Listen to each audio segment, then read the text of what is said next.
Hi Quinta, welcome to my house.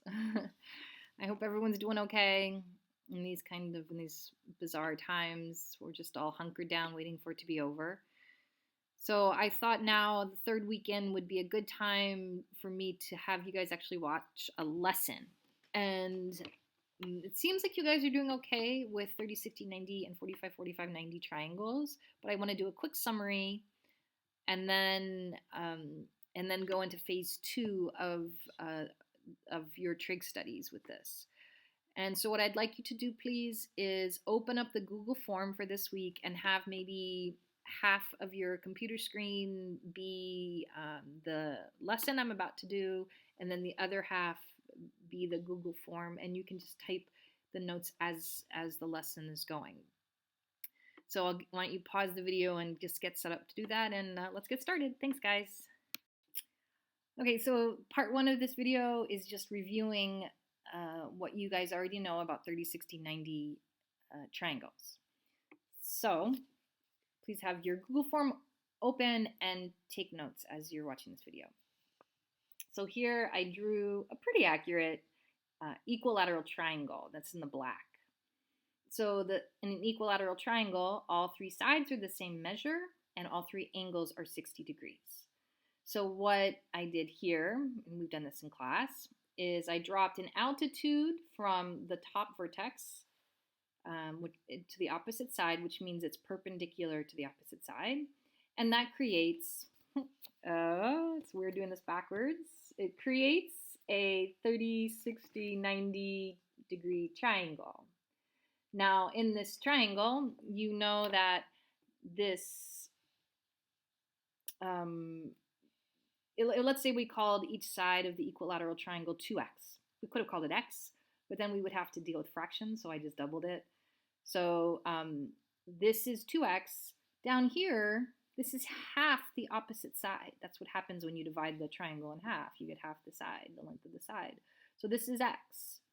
So now, how do you find out the length of the side across from the 60 degrees? Well, you have 2 out of the 3 sides of a right triangle. So you can use Pythagorean theorem, a squared plus b squared equals c squared.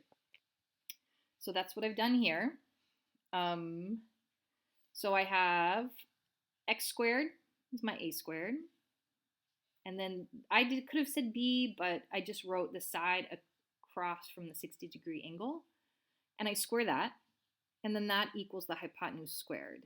And remember, you have to square the 2 and the x. So you get 4x squared, subtract that x squared from both sides, and then you get 4x squared minus 1x squared, which is 3x squared. To solve for the length of that side across from the 60 degree angle, square root both sides. The square root of 3, well, it doesn't work out so nicely, so we just leave it. And the square root of x squared is x. So that's always true in a 30, 60, 90 triangle. If you know one of the sides, you can solve the whole triangle with the lengths of the sides. And that's going to be really important in what we're going to do next. Make sure that makes sense and fill in your Google form accordingly. Thanks. Okay. So now I wrote in the side across, the length of the side across from the 60 degree angle is square root 3x. And now we're going to talk about sine of this triangle, of the angles of this triangle. So remember, sine is a ratio of the lengths of a right triangle. It's the ratio, the particular ratio of whatever angle you start with. You have to go to the side opposite and take that length and then divide it by the length of the hypotenuse. So because the hypotenuse is the longest leg of a triangle, this number will always be less than or equal to 1. And if it's 1, it's a weird story. We'll talk about that later. So sine of 60 degrees, well, we're just going to go opposite side and then divide by the hypotenuse. So the x's cancel, and you're just left with square root 3 over 2. And that goes in that fraction space. Please write that in your Google form. And you did this in a previous assignment. So now what's the sine of 30 degrees? Well, again, we go to the 30-degree angle. We have to shoot across to the opposite side. That's some length x. It could be 10, it could be 100, it could be 1,000, it could be at a half. But whatever the length of this side is, the hypotenuse is twice as much. So if this is 1,000, that's 2,000. If it's a half, that's 1. It doesn't matter. And because you can always reduce a fraction, 4 over 8 reduces to a half. 100 over 200 reduces to a half.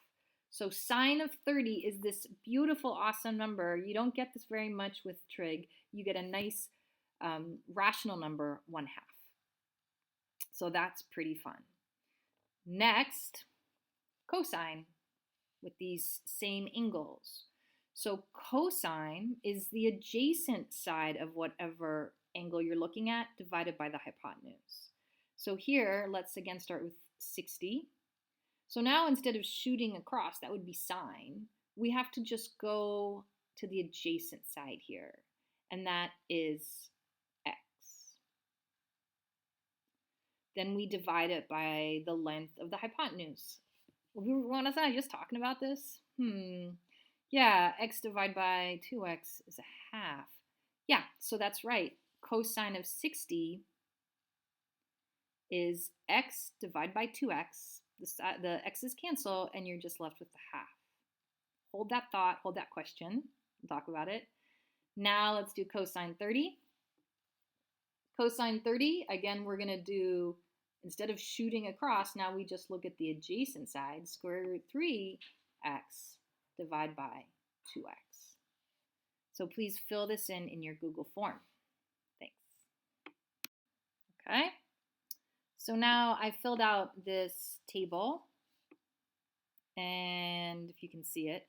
So this is our mnemonic device, SOHCAHTOA. Sine is opposite over hypotenuse. Cosine is the ratio of the adjacent side divided by the length of the hypotenuse. And tangent, if you can see that's kind of reflecting badly, is the opposite length of the opposite side of the angle divided by the length of the adjacent side.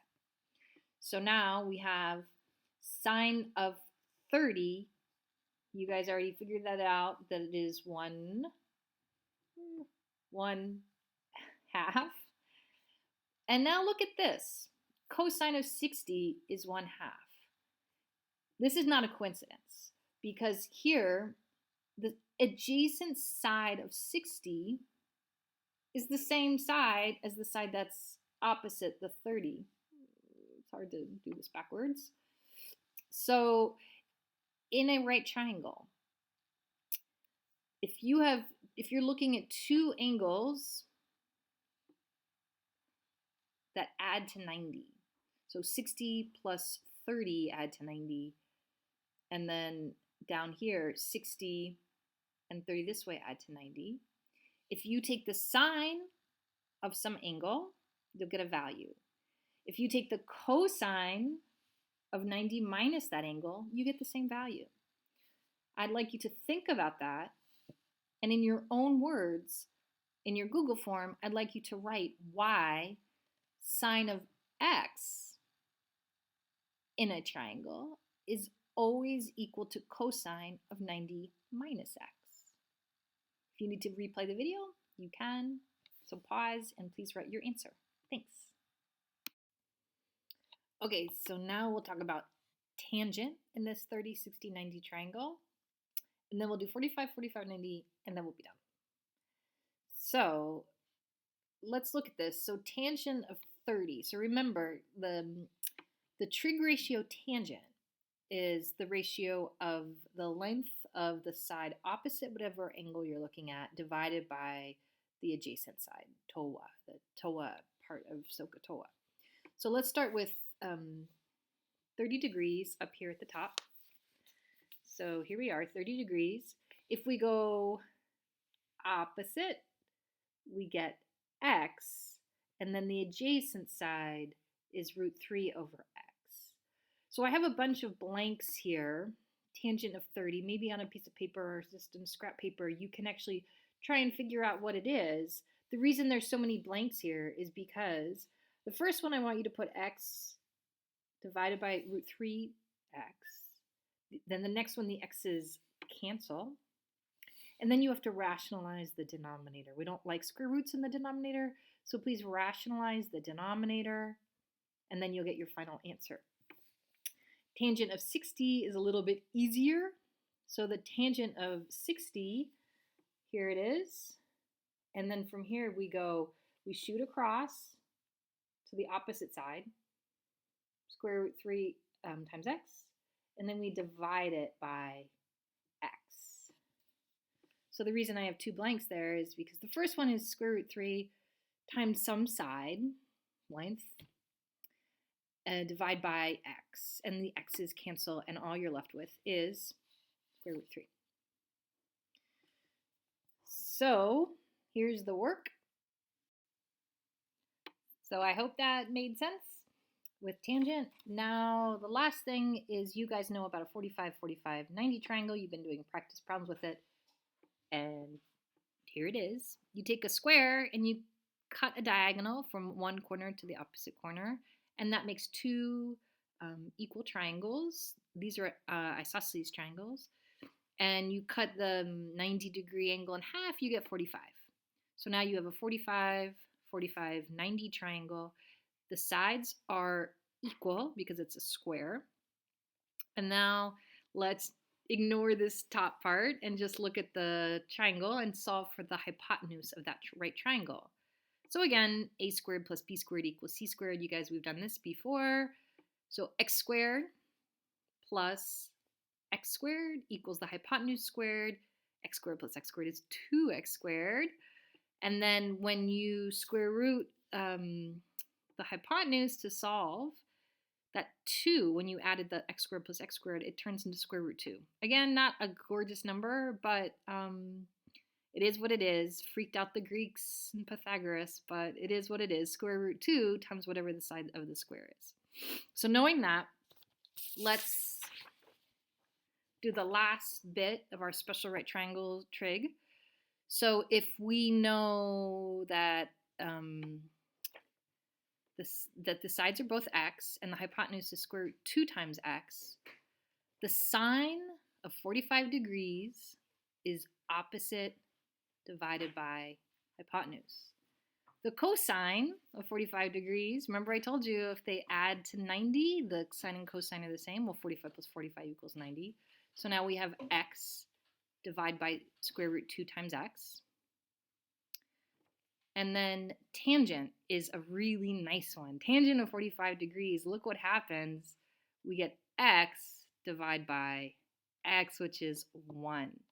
And again, for sine of 45 degrees and for cosine of 45 degrees, please rationalize your denominator. You should get square root 2 over 2. And then for the last bit of this video, I'd like you to write into your notebook a chart like this. Please find sine, just write in for your reference, sine of 30, 60, and 45, cosine of 30 degrees, cosine of 60 and cosine of 45, and tangent 30, 60, 45. Thanks for listening. Good luck, guys.